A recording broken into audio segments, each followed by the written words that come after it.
that I have enough confidence in all of you and the people out there and myself that I can succeed through my own hard work, through my own merits, through my efforts, and that I should be rewarded accordingly.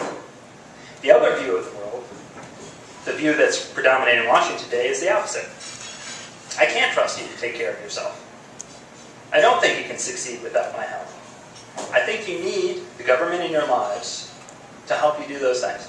It's a very different philosophy, and one that I reject, and that's why I'm here. Second, as a Marine, I believe in peace through strength. I believe that we keep the world stable, we keep our borders secure by investing in those areas. Not by backing down, not by drastically cutting the military, but by focusing on the real threats and the real opportunities and the real capabilities needed to counter those threats. And finally, as an American, I believe that we need to return to our traditional constitutional roots.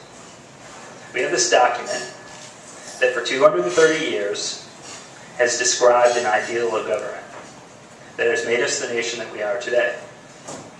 And we're in danger of losing that. We're in danger of losing that traditional understanding.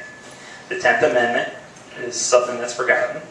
Why separate, the present view is why separate the national government's responsibilities from the state and local government's responsibilities. The Interstate Commerce Clause is used to justify just about any action you could choose to take, whether it's putting mandates on individuals to buy health insurance or whatever else that the government can cook up. So as a businessman, as a Marine, and as somebody who's just concerned about the Constitution, about America, about where this country is going, I'm stepping forward. And I'm looking for your support.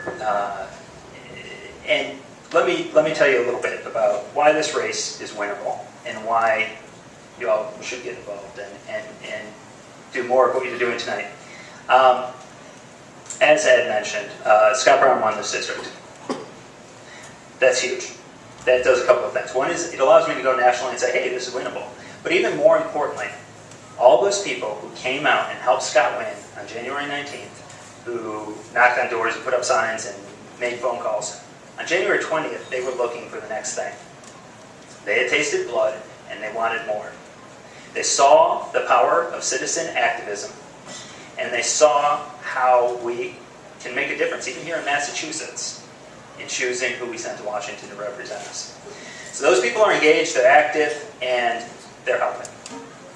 They're out there right now. We've got volunteers in our office in Norton making phone calls. We've made 4,500 calls so far, which this early in the race is a great number. We've gathered all sorts of information. On a scale of 1 to 5, 1 being bad, 5 being good, Barney is averaging a 1.6 to 1.8. Name recognition. Right now I'm hovering around to 25%, which, considering that I've done no advertising and I'm a first-time candidate, is fantastic. People are excited about this stuff. We're bringing in money. 2/3 of our money's come in from out of state. This is a national race. We're getting national exposure. It's a great story. The media loves this. The idea of Barney Frank getting taken down by an outsider, by someone who's never run before, this is great. It's a good story. And we've got a host of great candidates on the ballot, up and down the ballot, at the state rep level, state senate, governor, all the statewide offices. Great slate of candidates. And each of them is going to get out their base, and that's going to help me. I'm going to get out my base, and that's going to help them. The key to this district is really going to be in the north, I think, surprisingly. The middle part of the district, Scott won that pretty handily. I think we can hold that.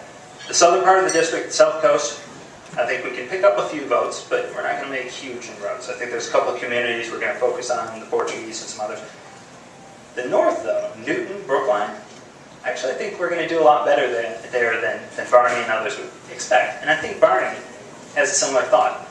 He's opened a campaign office for the first time in something like 20 years, and it's in Newton, which should be his safest part of the district.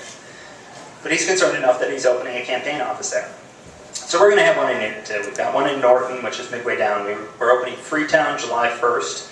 Freetown borders both New Bedford and Fall River, which are the two big population centers down there. And we're opening Newton probably the first, maybe second week in July. So we're going to be all over this district. We're going to have volunteers. We're going to have people knocking on doors and putting up yard signs and doing the grassroots thing.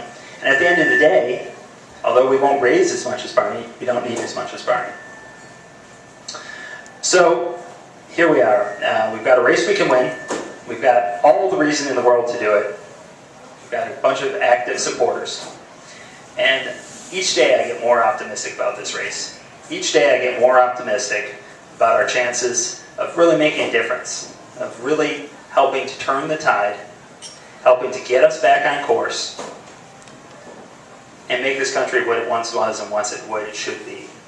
So I thank you all for coming out tonight, and I appreciate your support, and I appreciate your activism in this great process. So thank you.